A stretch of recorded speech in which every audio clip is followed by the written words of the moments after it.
né, começar me apresentando. Meu nome é José Ricardo Marques dos Santos. Eu sou doutorando em Sociologia na UFSCar. Estou lá desde 1999, quando eu cheguei para fazer o curso de Ciências Sociais.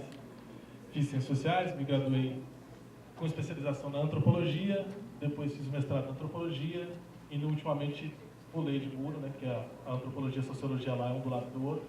Então, troquei de lado e passei para a Sociologia no doutorado.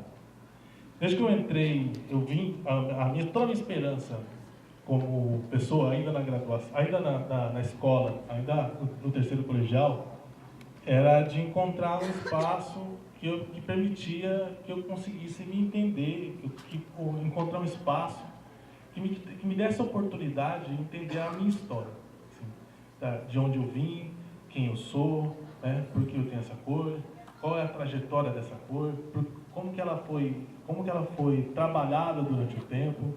E durante toda a minha escola, todo o período que eu passei dentro da escola, eu não me reconhecia dentro dessa forma. Então passei toda a minha parte da infância, depois passei pelo colegial, sem ter uma referência, né, nem que fosse positiva, sobre nada daquilo que fazia parte da minha história ou da minha identidade. Então, na verdade, eu não tive nem a referência sobre a minha própria história. E da mesma forma como eu não tive, né, uma referência, os professores que davam aula para mim, que fizeram minha formação no colegial, ainda na escola, eles também não tiveram. Então, eu cheguei à escola, passei pela escola, com alguns professores que fizeram parte de uma certa história, mas que também, como eu, não conhecem a história das populações negras, das populações africanas, dos africanos no Brasil e daqueles que são afrodescendentes no Brasil. E isso é um problema que está colocado para a nossa sociedade brasileira há bastante tempo, mas ela ganhou bastante força, essa discussão, a partir do momento que a gente conseguiu aprovar, as populações, os movimentos negros, conseguiram aprovar a Lei 10.639, que inclui a história da África, da cultura afro-brasileira e dos africanos no Brasil. Só que essa inclusão, esse trabalho, né, essa lei que ela foi aprovada lá em 2003, ela é um resultado de toda a luta dos militantes, né, no período todo anterior. Né, e inclusive da luta que começa não lá atrás na abolição, mas antes disso.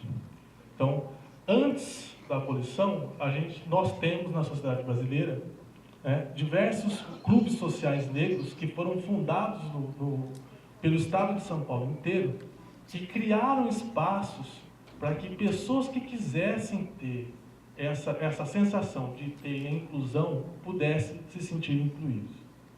Então, os clubes sociais negros criaram pela primeira vez esse espaço. E eles surgem antes mesmo de haver, inclusive, um ensino. O próprio ensino no Brasil é uma invenção posterior ao próprio surgimento desses clubes sociais negros. E nós temos clubes sociais negros aqui em Barretos, existe em Ribeirão Preto, em São José do Rio Preto, em São Carlos, Bebedouro. Né? O de Araraquara tem mais de 100 anos, tem mais de 130 anos, ele é anterior à abolição. O de Rio Claro é anterior à abolição. E em todos esses espaços, por exemplo, eles criaram escolas. Então, lá atrás, no primeiro momento, quando não havia inclusão, né, das populações negras e africanas no Brasil em qualquer espaço educacional, esses espaços faziam esse papel. As escolas de samba, elas também foram criadas praticamente na mesma época, praticamente com a mesma ideia. Elas trouxeram a possibilidade para aqueles que queriam se sentir incluídos, que queriam se sentir parte de uma certa história, né, ter esse acolhimento. Então, essas escolas de samba, onde elas surgiram, elas sempre tiveram a proposta de construir uma forma de um sentimento de solidariedade, construir redes de possibilidades para as populações negras e africanas no Brasil, para que eles conseguissem ter um pouco de uma ideia de uma defesa em relação ao racismo e à discriminação que eles passavam cotidianamente na sociedade brasileira. Contudo, todo esse trabalho, todas essas pessoas, eles vão se dirigir, conforme o tempo, na construção daquilo que vai se tornar o movimento negro. Então, O movimento negro que vai surgir no Brasil, ele surge das gerações posteriores, que vão incorporar a história dessas pessoas que fizeram parte da fundação desses clubes sociais negros, das escolas de samba, de outras formas de organizações negras que surgem no século XIX, e vão transformar isso no que a gente chama de movimento social. Então, a luta política, a luta por direitos, ela surge na medida que essas pessoas entendem que a igualdade era necessária para além daquilo que havia sido consolidado na abolição em 1888. E construir a ideia de igualdade, né, principalmente no primeiro momento, construir uma lei que proibisse a discriminação, né, que transformasse em crime o racismo. Isso vai acontecer só 50 anos depois, 60 anos da abolição, só na década de 50. Só muito depois a gente vai consolidar isso de verdade lá na Constituição de 1988. Né? Então, de onde viemos hoje? Onde estamos hoje? Nós conseguimos construir essa proibição, né, ao racismo, a gente conseguiu criminalizar o racismo na sociedade brasileira, a gente conseguiu transformar a discriminação como sendo um problema, inclusive penal, para que as pessoas respondam quando isso é uma atitude, mas é necessário dar um passo a mais além disso. Mas a diversidade, a diferença, ela não aparece ainda na Constituição. Ela aparece em um artigo, só em um artigo, como um direito. Contudo, a Constituição, em nenhum momento, ela dá oportunidade ou diz exatamente como isso deve ser feito. Apesar de todo mundo ter direito a ser diferente, a pertencer a uma cultura diferente, a Constituição, em nenhum momento, ela trabalhou com isso, com a sociedade brasileira. Então, nós temos na sociedade, hoje, no Brasil, vocês têm ideia de quantos povos vivem no Brasil hoje? Não tem nenhuma ideia? Quantas línguas diferentes se falam no Brasil? São 220 povos diferentes. Quando eu penso nas populações indígenas, eles são 220 povos diferentes que falam 178 línguas diferentes. Em quantas línguas diferentes existe a Constituição brasileira? Você sabe? Nenhuma. Ela continua em português. Então, ao mesmo tempo que a gente vem e faz todo o discurso da igualdade, a gente trabalha com a ideia de igualdade, a gente trabalha com essa ideia da construção dos direitos, e em nenhum momento a gente conseguiu trabalhar toda a estrutura que a gente construiu, transformar ela em multicultural. Então, a gente permanece ainda dentro de um mesmo eixo. Então, todo o trabalho dos movimentos sociais, dos movimentos negros, durante todos esses 2 séculos passados, trabalhou e construiu e consolidou a inclusão. A nossa tarefa hoje é pegar desse ponto e trabalhar a ideia da multiculturalidade. A gente trazer as diferentes culturas que existem dentro das nossas sociedades, que existem dentro das nossas cidades, e consigam trazer elas para o primeiro plano. Então, a gente conseguir transformar a própria estrutura do Estado, no sentido geral, mas também do convívio entre as pessoas dentro dos espaços da sociedade brasileira. E aí, para isso, a gente precisa passar para a ideia de que a gente, além de transformar a escola, é necessário que a gente coloque para as pessoas que é necessário também transformar aquilo que a gente oferece como currículo para as escolas, para os professores, o currículo que a gente oferece nas faculdades de História, nas faculdades de Pedagogia, nas faculdades de Psicologia, nas faculdades de Ciências Sociais, o currículo que a gente oferece nas escolas municipais, estaduais e até nas federais. Por quê? É a partir do currículo que nós vamos trabalhar corações e mentes dentro da sociedade brasileira. Então, se de um lado nós temos a possibilidade de ter chego a uma ideia de igualdade, por outro, a gente precisa avançar para a ideia de que essa igualdade ela se refere a direitos e também à cultura. Então, a transformação que nós passamos hoje é da possibilidade de a gente transformar esse currículo e, a partir dele, nós conseguimos chegar às salas de aula, conseguir chegar àquela criança que chega na escola, vai ter o primeiro contato dela com a professora, com o professor, E ali na sala de aula, ela às vezes não se reconhece, né, quando ela olha os amigos que fazem parte da sala dela. Quando ela olha, ela percebe que ela tem uma cor diferente em relação aos alunos, e aí ela sofre, ela tem um sofrimento próprio dela por não se sentir igual aos outros. Então, ela é, na maioria das vezes, minoria dentro da sala de aula. Então, tem uma sala de aula que é composta por pessoas diferentes dela, e ela se sente mal nessa relação com essas pessoas. Mas ela cria um sentimento, e nem sempre ela consegue externar esse sentimento de sofrimento que ela tem por não conseguir entender por que ela é diferente dos outros.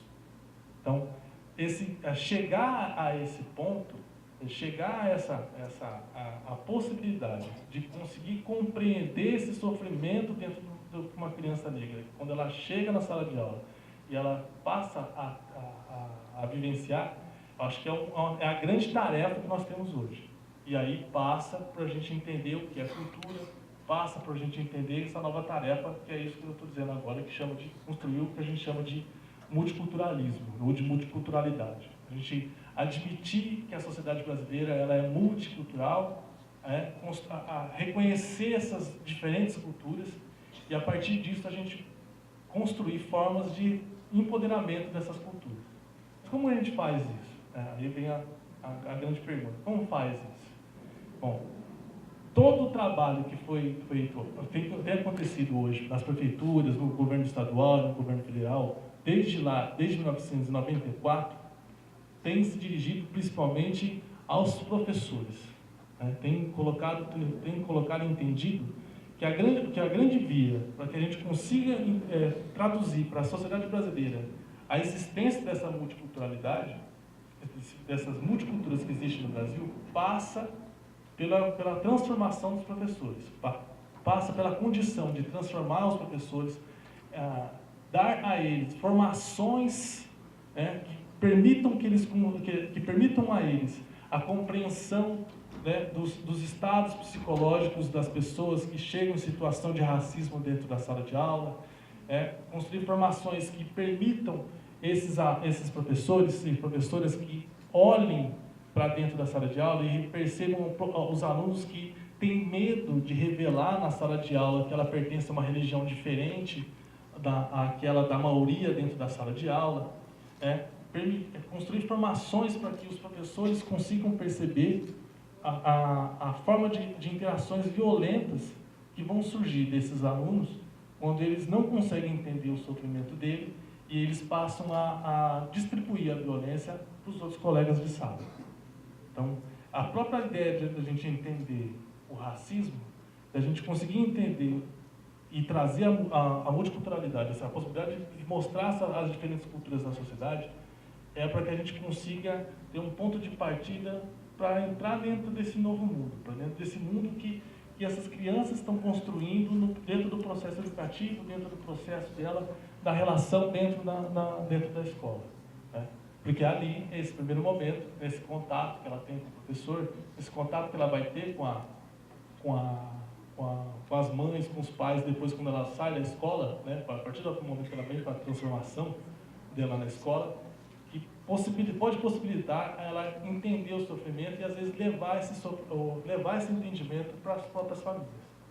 Então hoje, quando a gente fala de currículo, nós estamos trabalhando com uma coisa que é central, e esse currículo que a gente pensa em transformar, né, ele é central para que a gente consiga avançar nesse sentido. Tanto para que a gente possa trabalhar do ponto de vista psicológico essas crianças, quanto a gente conseguir trabalhar com essas crianças do ponto de vista de mostrar exemplos positivos para ela, diferente de todo o ambiente, às vezes, que ela vive. Você conseguir trazer os personagens históricos, que foram excluídos da história brasileira, simplesmente porque eles eram negros ou porque eles eram mulheres. Porque eles eram mulheres ou eram negras, ou às vezes eram mulheres e negros, e elas foram excluídas da história porque elas poderiam dar a entender que havia uma diversidade na sociedade brasileira. Então, quando as crianças elas entram para um ambiente que é monocultural ainda, elas têm dificuldade, não constroem uma identidade delas com o ambiente escolar. Então, a própria discussão sobre o racismo e o racismo dentro do currículo, ela tem como objetivo colocar esses dois pontos de vista. Né? Você conseguir trabalhar com a criança, porque ela tem a identidade dela com a escola e com o professor, que ela consiga ter uma identidade dela com a história dela e com a história do povo do qual ela faz parte, dos povos dos quais deram origem ao país dela e dos povos que vieram para cá trazidos contra a própria força. Então, o currículo ele virou o centro da discussão por isso. Então, essa lei que eu citei antes, que é a Lei 10.639, ela foi escrita por uma militante, professora lá da UFSCar, do grupo que eu faço parte, que é a professora Petronília Beatriz Gonçalves Silva. E o texto da lei, a lei é acompanhada de um parecer. E aí quem vai fazer o curso vai poder ter contato com a lei, essa lei vai ser discutida, vai poder ser discutida com vocês dentro da sala de aula em todos os seus aspectos. O parecer tem mais ou menos 18 páginas, eu acho. 18 ou 20 páginas. Esse parecer foi a forma de pegar e incluir essa discussão que eu estava conversando com vocês agora. Trazer toda a parte da história das pessoas que não têm história.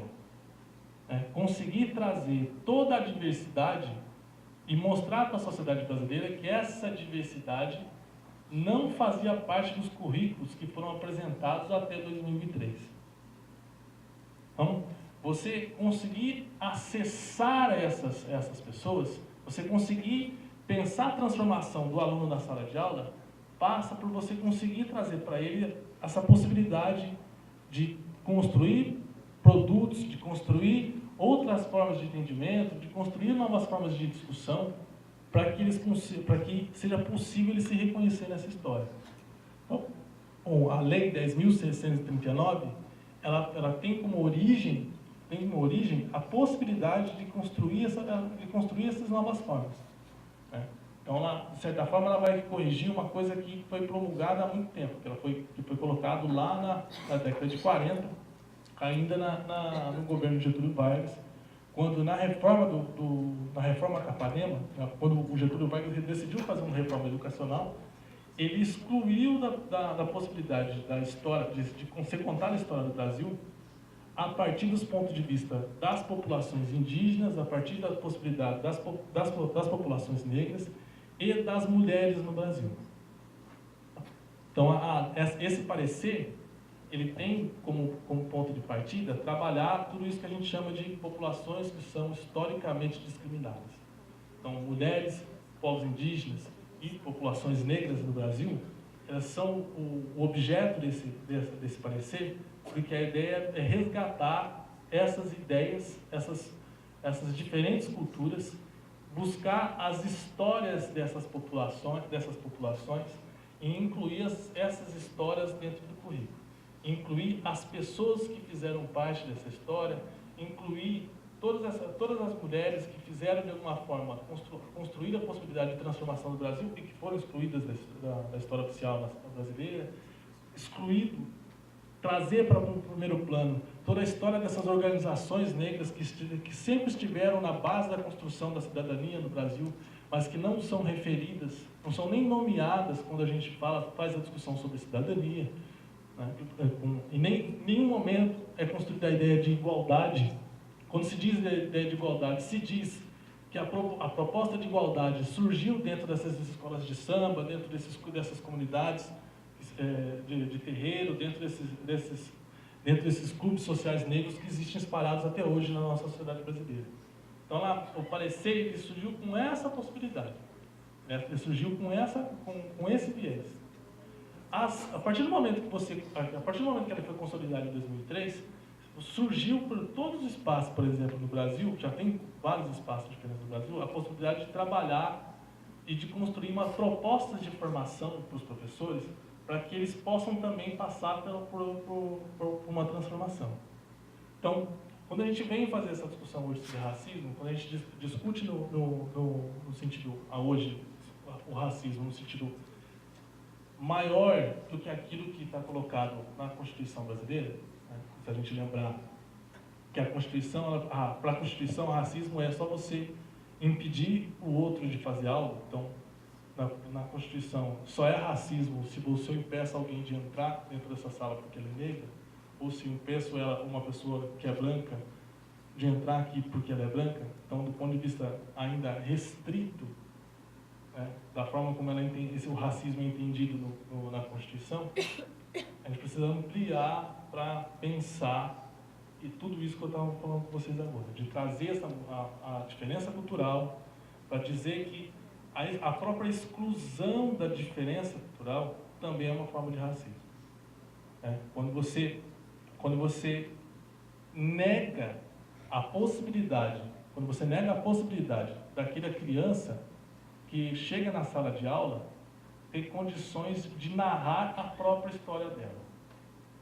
Então, quando a gente fala hoje sobre racismo, no sentido mais amplo, quando eu quero discutir racismo nesse sentido, hoje eu penso muito na forma como eu posso construir técnicas pedagógicas, práticas pedagógicas, exemplos de promoção da igualdade racial, que vão possibilitar aquela criança que chega na sala de aula ter a sensação de inclusão a partir do momento que ela tem condições de narrar, de criar uma narrativa da história dela, da história da família dela, criar uma narrativa da história do povo do qual ela faz parte. Não importa de qual seja esse povo. Se ela é italiana, e ela se reconhece como descendente de italiana, se ela é mulher, ela se entende como mulher, se ela é negra, ela se entende como negra, se ela se entende como marinheira, como parte da congada, se ela se entende como parte da umbigada, se ela se entende como parte das escolas de samba, ou dos conselhos, ou das próprias comunidades negras rurais que existem pelo Brasil. Então, se ela constrói a possibilidade de narrar isso, ela tem uma transformação da vida dela. Então, hoje, a discussão sobre racismo, ela se transformou muito para esse sentido, né? De olhar diretamente os indivíduos, construir para eles mecanismos para que eles consigam ter capacidade e direito de narrar a própria história, de entender o seu sofrimento, de entender como que a diferença cultural, quando ela não é reconhecida, gera sofrimento dentro dos espaços educacionais, gera sofrimento nas famílias, gera sofrimento e não entendimento delas no mundo. Acho que, para dar um exemplo para vocês do que é a ideia de sofrimento, não é sobre racismo, mas passa pela ideia de sofrimento. Por exemplo, uma série que tem agora no Netflix, que se chama Os 13 Porquês. Alguém já assistiu? Alguém já assistiu? Então, quem tiver a oportunidade, eu vou citar dois documentários, um documentário e uma série que tem no Netflix. Esse, que se chama Os 13 Porquês, narra a história de uma menina que não consegue ser reconhecida na sua diferença cultural, e o fato dela não ter o reconhecimento leva ela ao suicídio. Então, a história da série é a história do suicídio dessa menina. Tem um documentário ali também, que é um documentário sobre a Nina Simone, que é uma cantora e compositora americana, que conta todo o ponto, que é feito com várias pessoas que passaram pela vida dela, vários depoimentos dela, e conta a ideia do sofrimento da forma como ela vive. Então, quem quiser aprofundar, pode pegar esses dois seriados, mas depois os professores que vão vir também, eu acho que vão conhecer também esses seriados e vão poder trabalhar com vocês. Mas, se eu posso indicar para vocês um exemplo de pensar isso, eu acho que esses dois são dois grandes exemplos. Só que são dois exemplos que não são feitos por nós. Quando eu penso na nossa experiência dentro do Brasil, quando eu penso e olho a nossa experiência dentro do ensino, dentro das escolas, eu não vejo ainda um trabalho que consiga pensar esses sofrimentos que surgem dentro da sala de aula e que rebatem dentro do trabalho do professor. ou rebatem se transformando em violência, ou rebatem na forma da construção de segregação, de não entendimentos, de não participação da sala de aula, de evasão da escola, né, ou de trabalhos de enfrentamento desses alunos, dos próprios alunos contra as famílias. Né, e às vezes das famílias com os professores, porque se você tem uma situação de não entendimento, onde não há possibilidade de haver uma comunicação, onde existe uma possibilidade de comunicação entre os professores, alunos e famílias, onde você constrói a impossibilidade da comunicação, a gente descamba para uma ideia de violência. Então, o ambiente escolar se transforma num ambiente que acaba expulsando os alunos do seu ambiente, porque ele não se entende, ele não se reconhece, ele não faz parte disso, ele não consegue participar disso.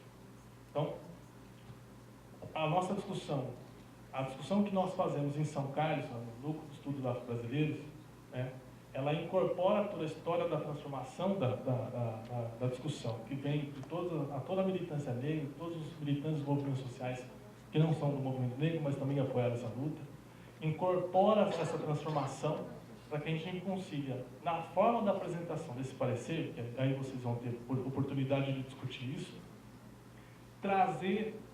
construir daqui em diante novas formas de práticas pedagógicas. Que aí é o pioneirismo desse momento que a gente faz parte. Isso eu acho que o que torna esses projetos como esse pioneiros. É você ter na sala de aula a possibilidade de discutir com outros professores como que eu posso entender os sofrimentos, como que eu posso entender as formas de discriminação e como que psicologicamente isso afeta os alunos na sala de aula, nas suas relações. Como que discutir com outros professores e professoras, como que a falta do reconhecimento da diversidade cultural implica no fato de ela não conseguir ficar na sala de aula, se sentir bem dentro da sala de aula, se sentir bem com o outro na sala de aula e às vezes, quando ela não se sente bem, recorrer à violência. Né?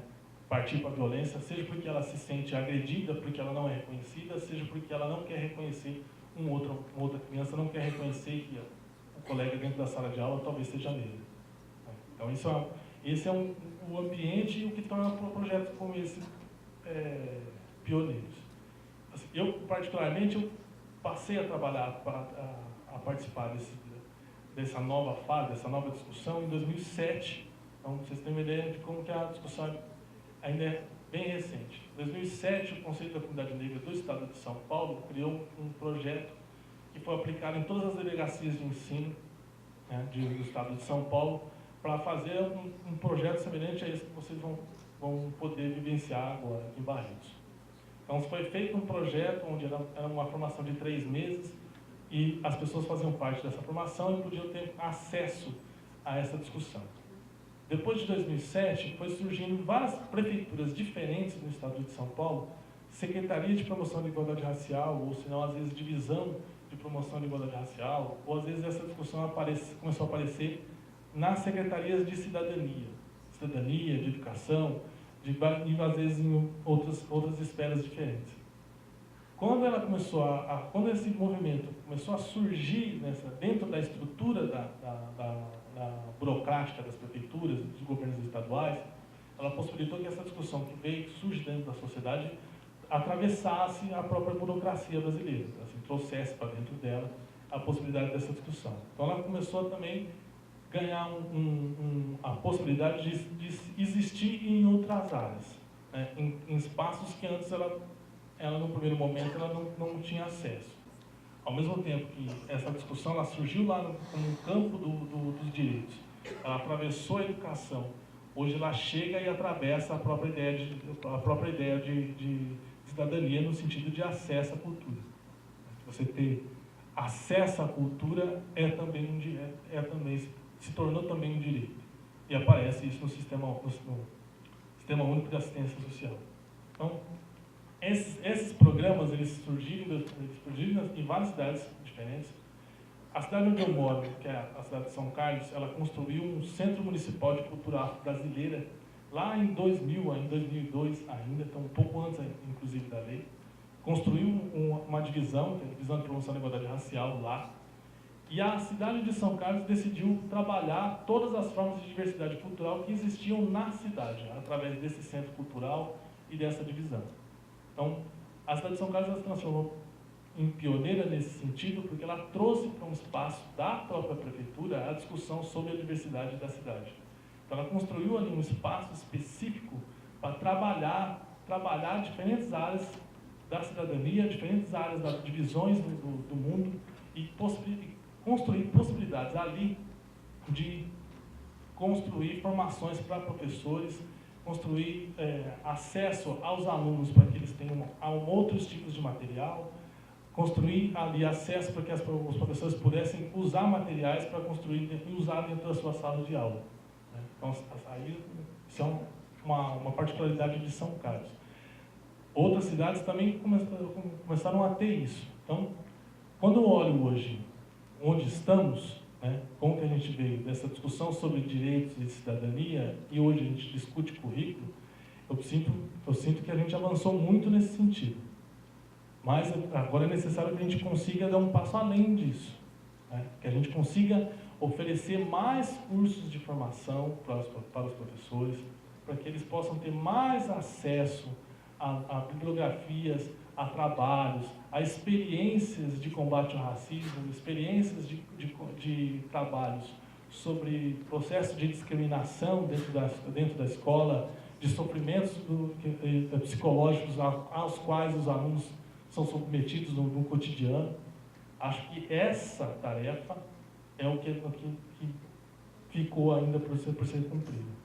Ainda que, quando eu olho, no sentido geral, eu olho, por exemplo, os currículos dos cursos de História ou de Pedagogia,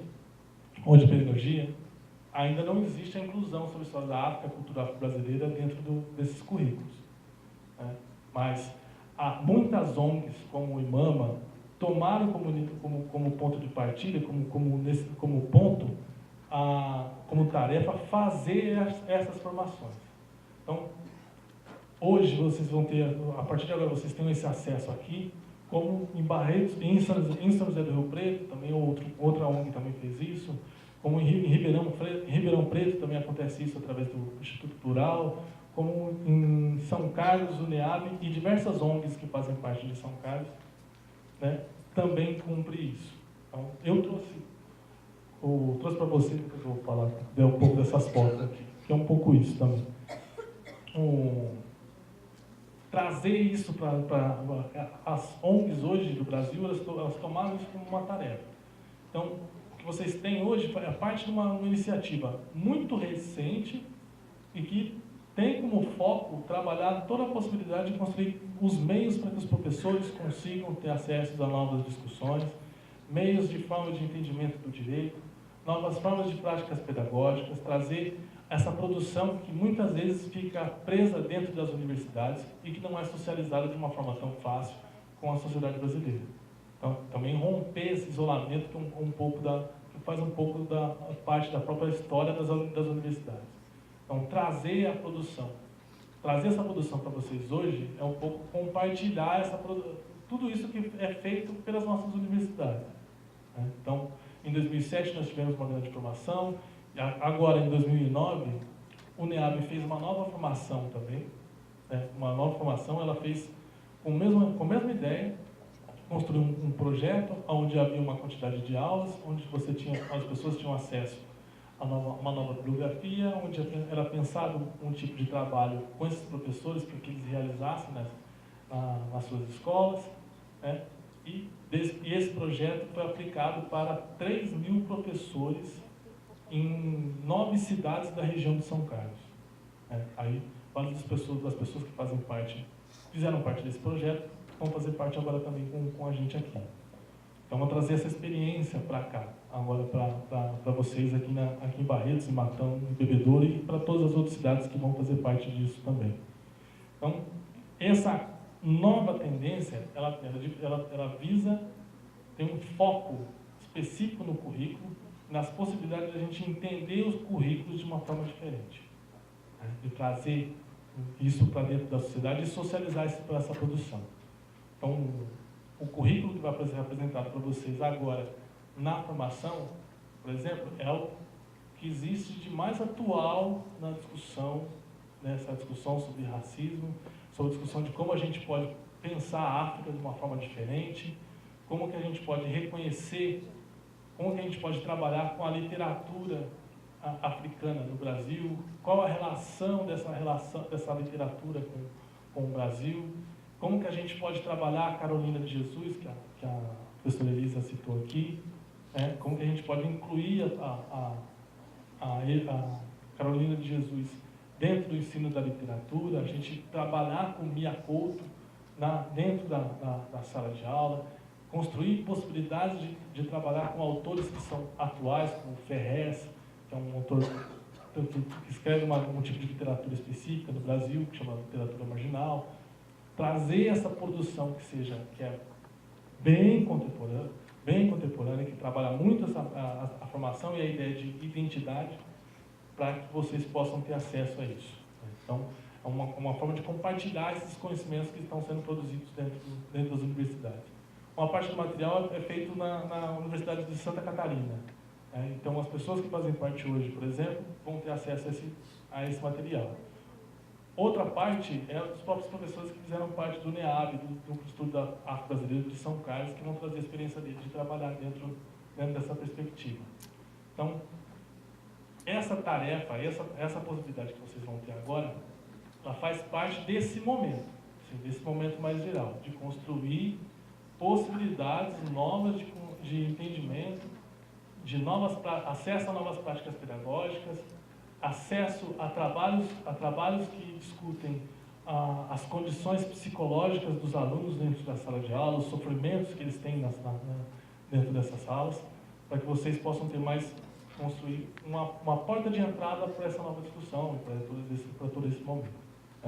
Eu trouxe para vocês algumas fotos aqui que são da minha própria experiência, porque eu pensei que vim para falar e discutir a ideia de diversidade, de diferença cultural, de transformação do currículo, mas que eu achei que eu precisava trazer algumas coisas para deixar também um pouco mais evidente, assim, para deixar um acesso à imagem mais fácil. Então, como eu falei, eu fui chefe de divisão de Política de Promoção da Igualdade Racial de São Carlos, e quando eu estive nessa divisão, eu era chefe desse Centro Municipal de Cultura Afro-Brasileira. Esse centro, ele ainda existe, ele possui um auditório como esse, uma sala de cinema, uma sala para gravação de música, uma sala para captar som, como que chama? Um estúdio. Um estúdio. Possui um estúdio, tem uma sala de dança completa com barra, espelho e etc.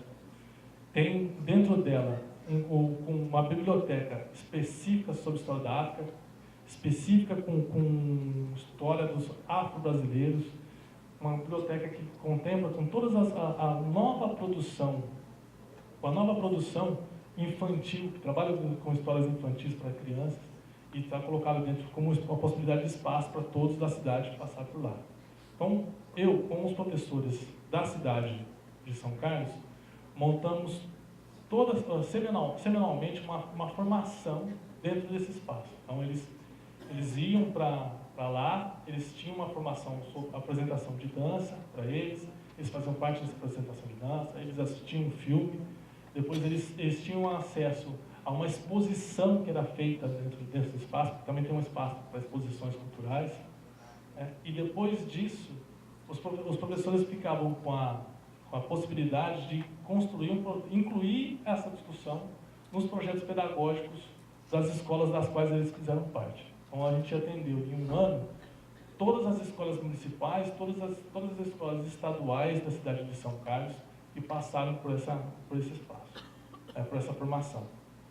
Eles fizeram esses projetos e a gente combinou de expor esses projetos no Clube Social Negro de São Carlos. Então, a gente trouxe todas as exposições, todos os projetos, e colocamos dentro desse centro municipal, dentro desse Clube Social Negro, para que eles tivessem primeiro acesso, às vezes, a esse clube social, que chama Flor de Maio, em São Carlos. Então, as famílias puderam voltar a esse espaço, Muitas delas tiveram avós que fizeram parte do Flor de Maio, do clube, mas elas próprias, os pais, não tiveram acesso. Elas conheciam, mas nunca tinham ido ao lugar. Então a gente usou o projeto para fazer reconectar, às vezes com histórias individuais específicas dentro da cidade. Então essas fotos, elas são essas fotos que são de projetos e elementos que fazem parte da escola, eles são frutos disso, né? Então eles construíram, a gente expôs lá, depois eles levaram para a sala de aula. E o projeto, no passo seguinte, foi construir uma caixa, que a gente chamava de caixa de aplicabilidades, onde ela podia circular por todas as cidades, todas as escolas da cidade. Então, essa caixa ela tinha 100 livros diferentes, 100 livros diferentes de histórias infantis que abordam a diversidade cultural, a diferença cultural. Ela tem vários elementos diferentes da musicalidade que tem origem africana e que faz parte da cultura brasileira. Uma caixa que era composta por livros de história para que os professores tivessem acesso a essa discussão. E essas caixas eram 5 caixas. Elas circulavam pelas escolas para que os professores pudessem usar elas durante um tempo, né? Se ela aparecer aqui, eu mostro, né? E isso fez parte do projeto de São Carlos, da forma como ali foi construído. Acho que São Carlos é um ponto fora da curva, mas eu acho que é um elemento que pode servir de base para que a gente possa pensar como que a gente caminha em termos de construção de novas formas de pensamento, né, de novas práticas pedagógicas, de novas formas de incluir a diferença cultural dentro da sala de aula. Você trazer a possibilidade dos alunos terem mais liberdade de ter acesso a essas novas culturas, diferentes culturas, e conseguir usar isso de alguma forma dentro do ambiente pedagógico, né? Tem um outro projeto, tem outros 2 projetos que aparecem aqui, que é um que a gente também realizava lá, que é um encontro municipal de grupos de rap, né? Então, São Carlos tem um encontro municipal onde todos os grupos de rap, todos os rappers da cidade, todos aqueles que fazem grafite, todos aqueles que dançam break, podiam participar. Então, todo ano tinha um encontro e no final ele tinha um show que era construído, que era escolhido por eles, né? Então, o primeiro é o Taíde, que aparece aqui, né? Não sei se todo mundo viu a foto do Taíde. O Taíde foi o primeiro que a gente levou para lá. A gente levou ele para fazer a discussão com os alunos, a discussão com os meninos e meninas sobre isso, né? E depois vieram outros na sequência.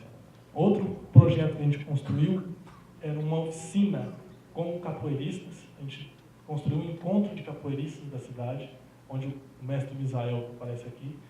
Foi feito um documentário sobre ele, nós apresentamos o documentário e fizemos um encontro dos capoeiristas da cidade, né, para que eles fizessem troca das experiências deles dentro desse espaço cultural que existe lá, em São Carlos.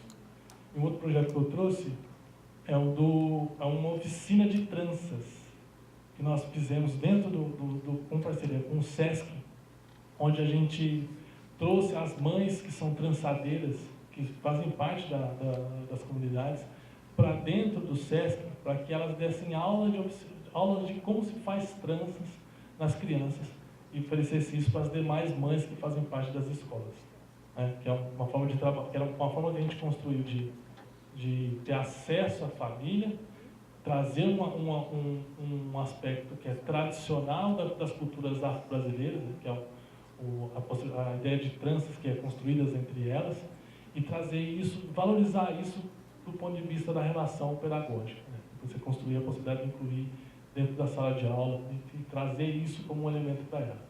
Para que a própria ideia de como a criança vai se relacionar com o cabelo dela é uma das primeiras formas de sofrimento que as crianças negras têm dentro da sala de aula, né? Quando ela percebe a diferença do cabelo e as pessoas percebem essa diferença e transformam essa diferença do cabelo em um problema.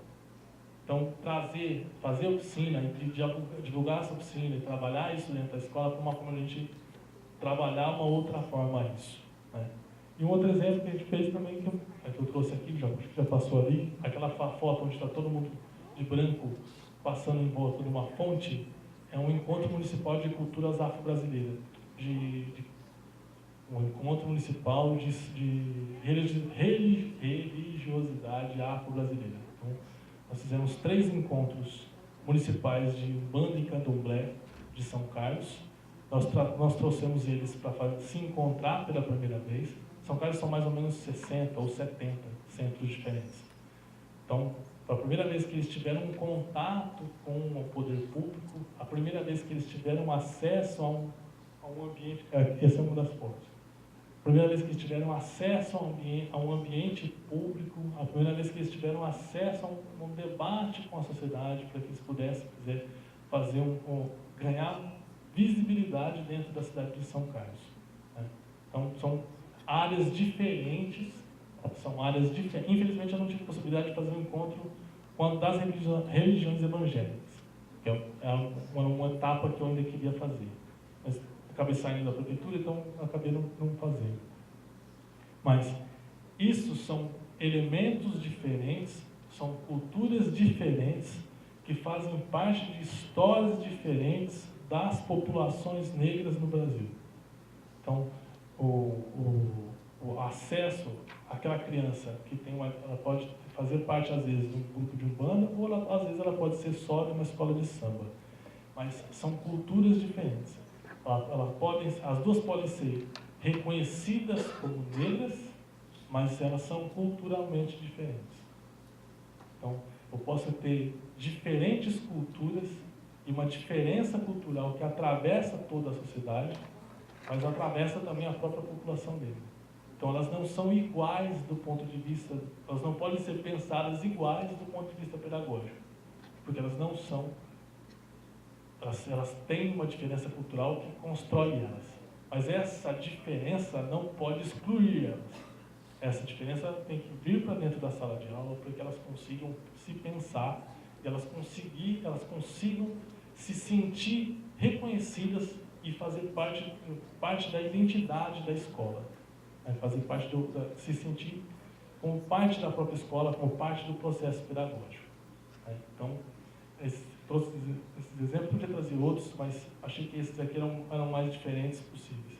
Uma vez eu trouxe aqui de Olímpia, eu levei para São Carlos um grupo de congada que chama Laços de Fita, que é aqui de Olímpia. Nós levamos eles para fazer a apresentação em São Carlos também. Então, a gente foi outro tipo de ação, com outro tipo de cultura negra também, e também tem uma outra história, e também tem uma outra particularidade, que sofreu um outro tipo de racismo, que não é igual ao racismo, aquele racismo que a pessoa passa, as pessoas passam ou sofrem, porque elas têm uma cor diferente, que não é diferente, que é diferente do racismo das pessoas que passam porque fazem parte de uma religião evangélica, é diferente do racismo das pessoas que fazem parte de uma escola de samba, é diferente do racismo das pessoas que fazem parte de um clube social negro. Então, todas essas formas de diferença, elas geram também diferentes formas de discriminação. Então, a gente passar a um novo momento e passar para o reconhecimento da diversidade vai levar a gente a reconhecer essas diferenças, trazer sempre uma nova forma de linguagem que vai possibilitar a gente sempre falar delas sempre no plural, para que a gente não entenda que elas são homogêneas, né? Para romper com a ideia de homogeneidade, romper com a ideia de monocultural que ainda informa a nossa sociedade.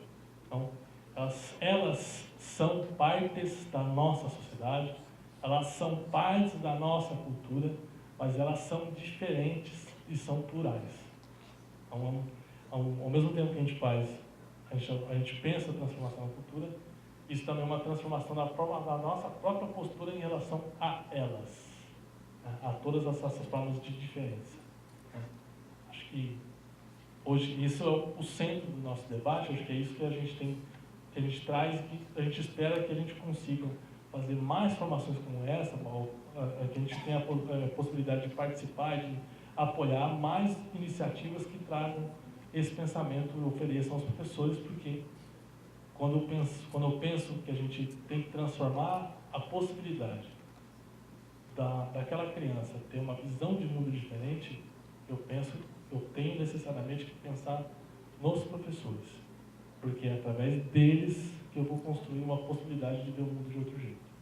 Né? Então, a experiência que eu queria trazer para vocês é essa. Espero não ter falado demais, porque eu ia falar um pouco mais. Acabei não falei disso. Mas tem como parar? Tem alguém lá em cima? Essa aqui é a parte desse encontro de grafite, esse encontro de rap que a gente faz em São Carlos. Tem um centro, tem um lugar que é uma pista de skate. Então, todo ano, quando tem um encontro, eles recebem as tintas e eles vão a essa pista de skate e fazem os painéis de grafite diferentes. Então, todo ano eles pintam o espaço de uma forma diferente. E aqui são alguns dos elementos que eles pintam, assim, todo ano. Né? Então, também é uma forma de eles criar uma identidade também. Era uma forma de criar uma identidade com espaço e impedir pichações dentro do grupo de skate. Então, Taíde, né? Bom, acho que é... Enfim, tem como pedir para parar uma foto específica lá? Esse aqui é a caixa de africanidades que eu falei. São 5 que circulavam dentro das escolas durante o ano. Né? Aqui são todos os projetos que as crianças iam fazendo diferente e foram apresentados dentro do espaço. Então, cada escola ficou livre para produzir o projeto da forma como queria. Eu não ajudei eles a fazer. Então, eu deixei que eles ficassem com a liberdade de fazer da forma como eles queriam, para eles trazerem para dentro desse espaço, para a partir disso eu discutir com eles o que eles mostraram para todo mundo. E a partir disso fazer uma parte muito mais negociada, muito mais dialógica, muito mais dialogada com os professores, para que os professores também fizessem parte desse processo, se sentissem parte do projeto também. Né? Tem um mapa que aparece aqui. Tem como parar no mapa? Bom, tem um mapa aqui. Uma parte desse espaço que eu fiz foi o seguinte: eles têm acesso a só no mapa. O mapa.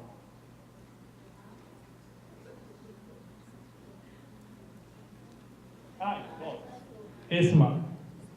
Se você tem uma ideia de que quer trabalhar, às vezes inclusive sem material. Né? Então, eu pedi para que fizessem esse mapa dentro do centro.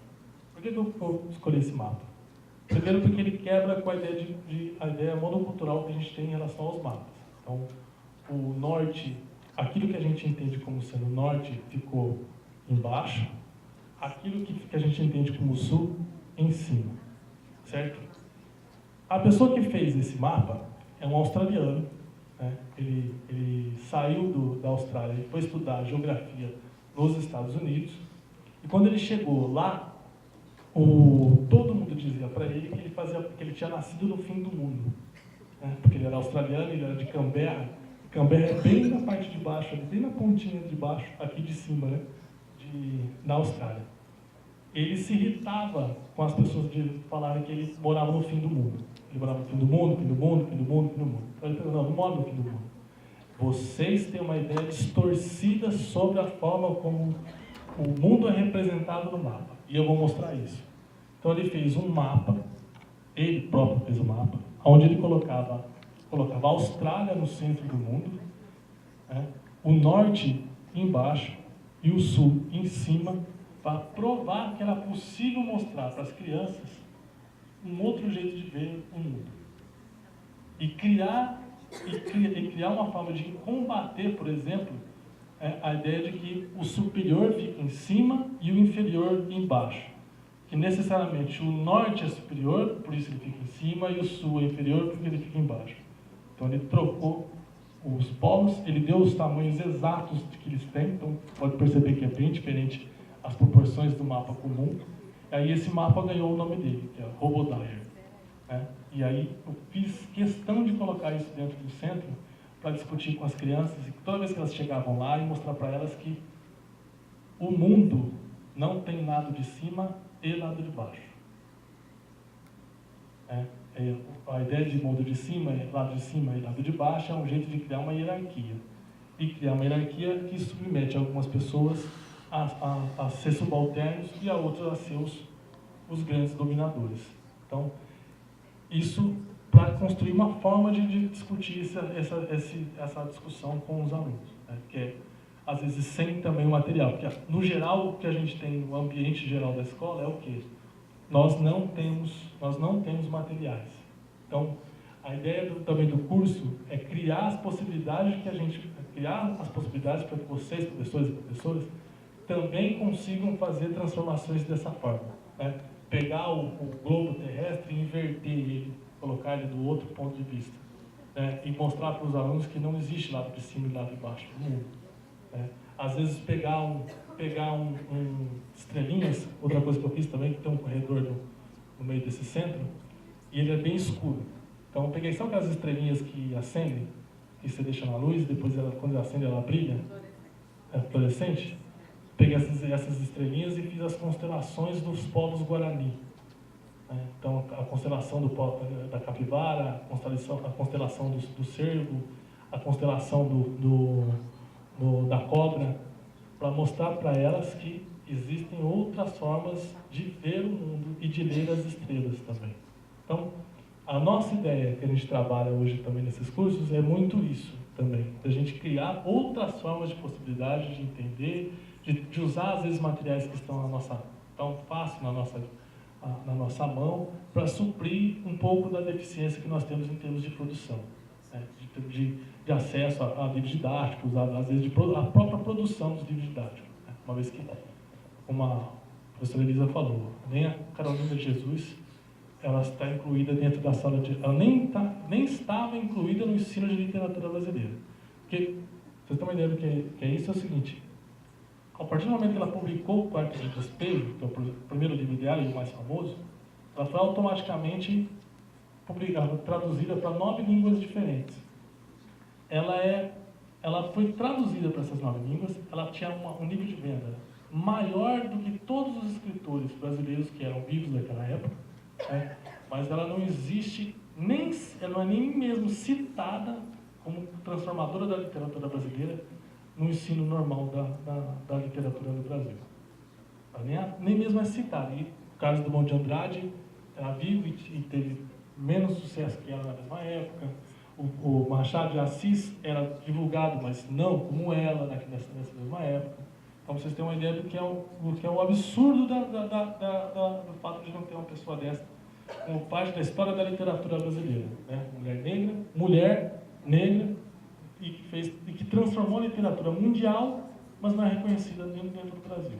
Assim, passo por aqui direto, gosto demais da cidade e fico feliz em perceber essa transformação da cidade de Barretos nesse sentido, de ver surgindo essas experiências em diferentes espaços e de diferentes formas, com pessoas que às vezes nem se conhecem, né? Que passam por diferentes espaços. Então, agradecer aqui ao Instituto pela abertura, agradecer ao pessoal do IMAMA pelo convite para aqui para a palestra, agradecer a Silvia e a professora Elisa, que são do Conselho da Criança e do Adolescente do Estado de São Paulo, e a Elisa da Secretaria de Justiça do Estado de São Paulo, né, por estar aí trabalhando junto com o Crispim e com outras pessoas, com a professora Roseli, com todos os demais, para que a gente consiga avançar nesse sentido, né. Então, muito obrigado. Estou à disposição também, se alguém quiser fazer uma pergunta, a gente pode dialogar a partir de agora, né? Então, obrigado. Não seria interessante também trabalhar como os professores se veem, como eles se enquadram nisso? Eu não sei se está no projeto ou não, mas muitos desses professores passavam pelo mesmo processo que você nas escolas. Na faculdade eles não tiveram esse tipo de conhecimento e hoje eles também carecem desse tipo de experiência, talvez. E a outra pergunta é, você acha que essa educação pelas ONGs é ótimo porque ela está suprindo um papel, uma agenda que talvez não seja tão contemplada pelo Estado, mas talvez não seja necessário a gente pressionar mais para que isso esteja na Constituição de forma adequada? Elas são organizações que agora elas estão cumprindo um papel que foi feito já, por exemplo, pelos próprios clubes sociais negros. Então, não é uma invenção das ONGs elas fazerem isso. E eu acho que quando elas pressionam para que tenham essas formações, elas transformam, elas ajudam a construir uma transformação da escola em específico.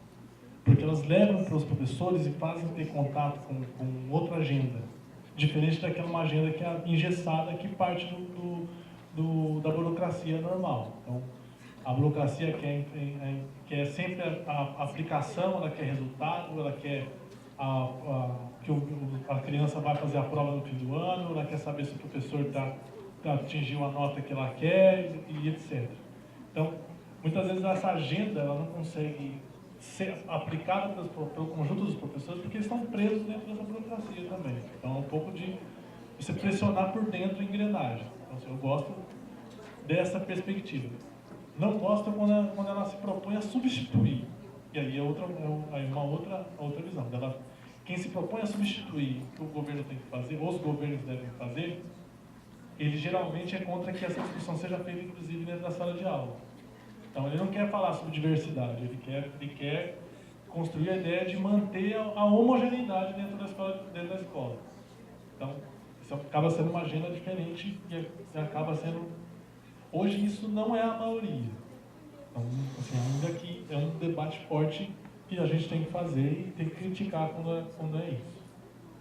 Os projetos, aí a segunda pergunta, os projetos são também com essa intenção, porque a ideia de que os professores possam ter acesso a projetos também, para que, de certa forma, elas também se reconheçam no processo. Então, reconhecer, fazer com que, às vezes, uma criança conheça a família, o professor conheça a família de uma criança, é um pouco também ela fazer uma reflexão sobre se ela conhece a família dela, e a diferença da família dela para aquela família. Né?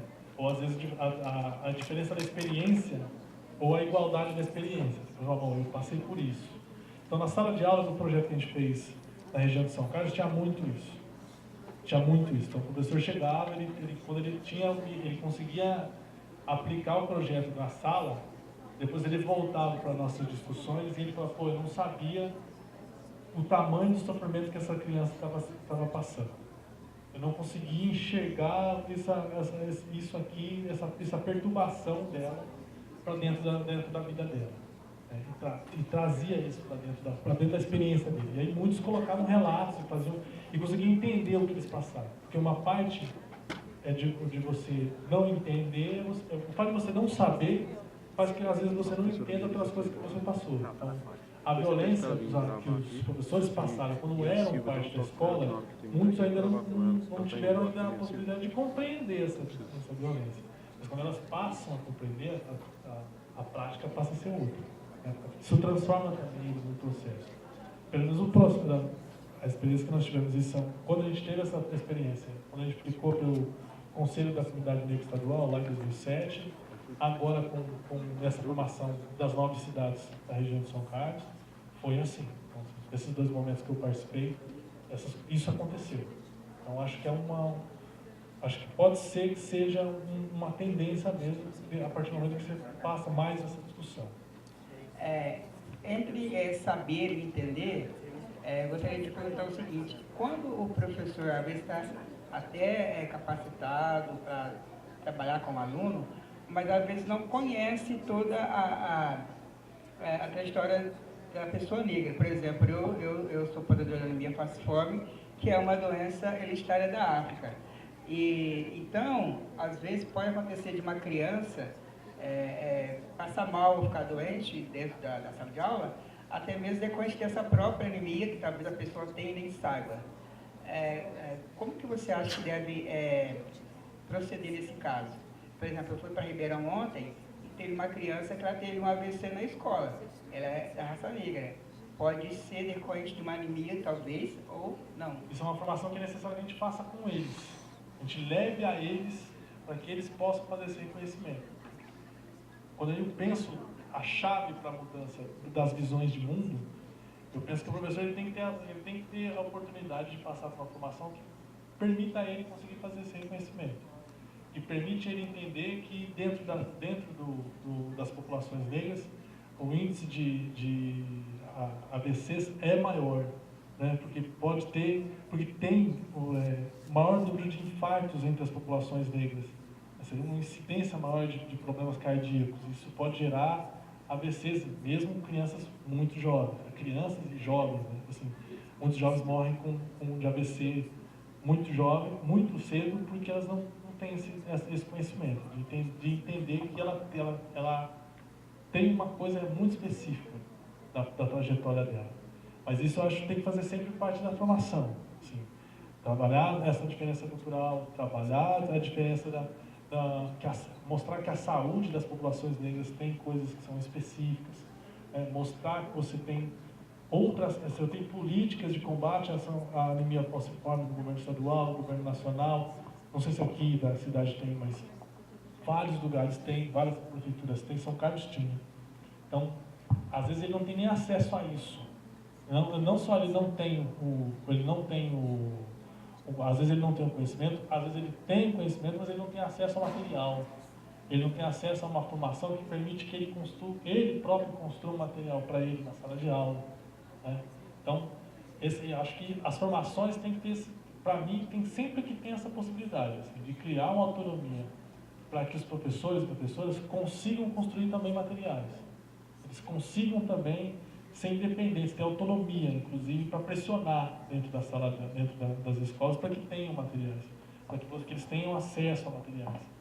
Muitas vezes você tem um material que chega aqui na secretaria, mas as diretorias de ensino, as diretores e diretores de escola não buscam o material na secretaria, mas a secretaria, as coisas estão ali. Então, muitas vezes a formação ela ajuda os professores a ter acesso a essas coisas que já existem, que estão aí à disposição e que eles não conhecem porque estão um pouco distantes do mundo deles. Ou um pouco distante porque essa burocracia massacrante de ter que preparar para aquela prova do fim do ano, que os alunos têm que fazer, e tem que ter nota, e tem que manter, tem que ter o índice de desenvolvimento educacional que tem que ser discutido. Então ele está preso num mundo muito específico. E aí ele não tem esse espaço para buscar essa informação. Às vezes ele até tem a formação, mas ele não tem o tempo. Então, uma forma que eu penso sempre de atravessar essa dificuldade é você trazer essas formações com bastante informação, inclusive com todas as políticas que existem. Mostrar que existe uma política de combate à anemia falciforme, que é do Ministério da Saúde e da Cultura. Mostrar que você tem trabalhos sobre AVC, que discutem a incidência nas populações negras, o número de ataques cardíacos que acontecem na população negra em jovens, que é muito alto, né? Então, se você traz isso, você consegue começar a produzir diferença, né? Mas eu acho que é esse contato que a gente tem agora com os professores que traz essa possibilidade. Eu acho que essa é uma fase bem recente que a gente tem vivido e que constrói essas possibilidades, né? Assim, às vezes você tem prefeituras que têm acesso e às vezes que constroem políticas, mas o professor dentro da sala de aula não conhece. Não sei se eu respondi a essa pergunta. Esse curso deveria, como se disse, ser mais intensífico, tá? mais intenso, para colocar na cabeça das pessoas que não é só as crianças que têm que ser conscientizadas, as pessoas também, os professores também, o pai do aluno também, a avó, a tia, o primo, todo mundo. E, tipo assim, aqui tá meio que restrito só para esse pessoal, e esse pessoal não tá demonstrando esse interesse real mesmo por essa causa. Isso é complicado, vocês tentarem trabalhar dessa forma. Às vezes vocês estão se dedicando de uma forma e vão querer passar isso para frente, só que as outras pessoas não estão interessadas. É onde o processo acaba parando no meio do caminho. E como que a gente pode mudar isso? Quando eu olho a quantidade de vezes que eu fiz palestra, a quantidade de vezes que eu fiz parte de formações, fiz parte de um projeto gigantesco que era do Conselho da Comunidade Negra Estadual, que a gente foi em todas as delegacias de ensino, né? Passar a fazer essa formação com todos os professores daquela época. Fiz agora parte também agora lá em 9 cidades da região de São Carlos. E quando você vê a penetração disso dentro da sociedade, você percebe que a partir do momento que você faz a formação, que você faz a possibilidade, o número de pessoas que vão começar a se entender dessa forma não é grande. Mas a luta, ela tem que permanecer. Né? A possibilidade de eu construir a união, né? Pensando a ideia de que, como no hip hop, né? Você tem que pensar os 5 elementos. Né? Então, para eu pensar os 5, é um trabalho grande de eu pegar e construir o trabalho deles se aproximarem.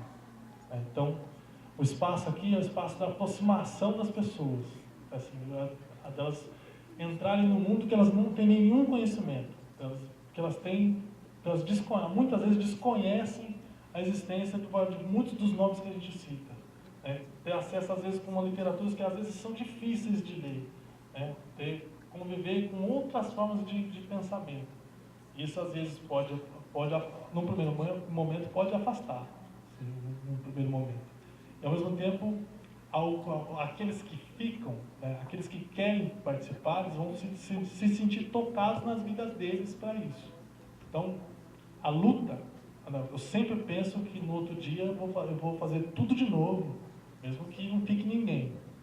Né? No dia seguinte eu vou fazer tudo de novo, vou fazer outra palestra, eu vou fazer de novo essa discussão.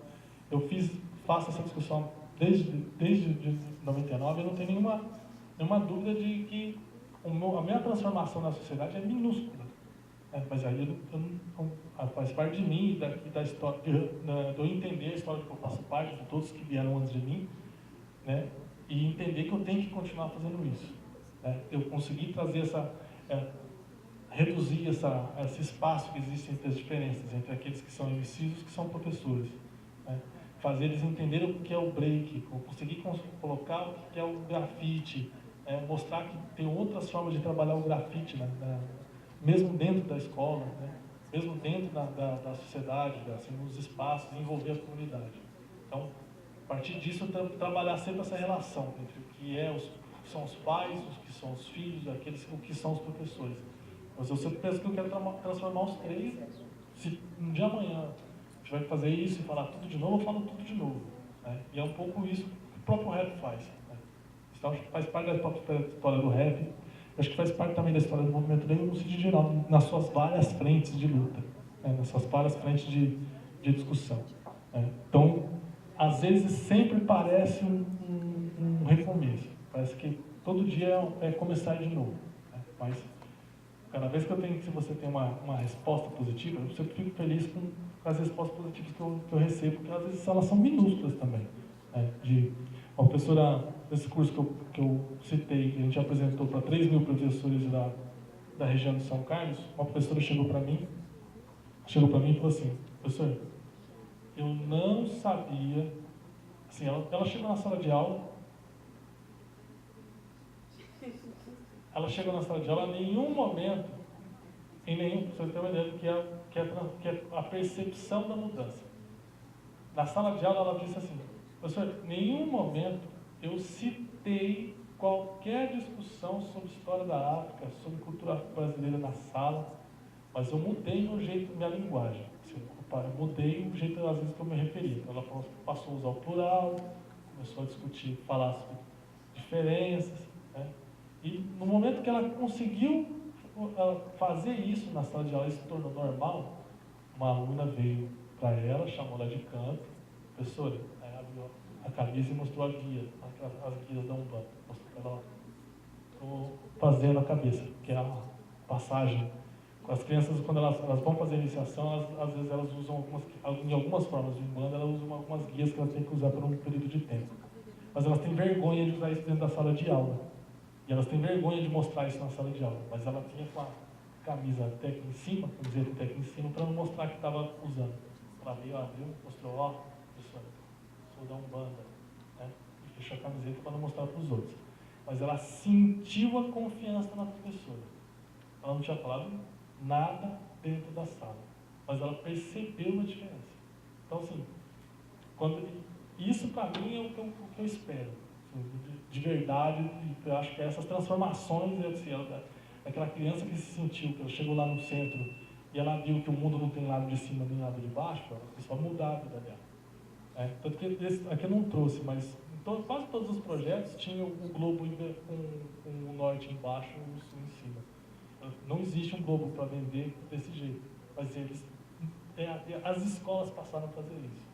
Então, a transformação, ela é lenta. Ela é lenta. E é difícil, nesse sentido, de conseguir construir essa conscientização que você está colocando. Porque envolve muita coisa. Assim, envolve burocracia, envolve sofrimento das pessoas, conseguir lidar com isso, porque às vezes você pode explodir uma coisa dentro da sala de aula, o negócio ser tão grande que você não imaginava. Isso também acontece. Então, assim, as pessoas têm medo de fazer isso. Então, tem muitos elementos dentro desse espaço. O cansaço da burocracia interna, todo dia tem que fazer a mesma coisa, todo dia reproduzir o mesmo currículo.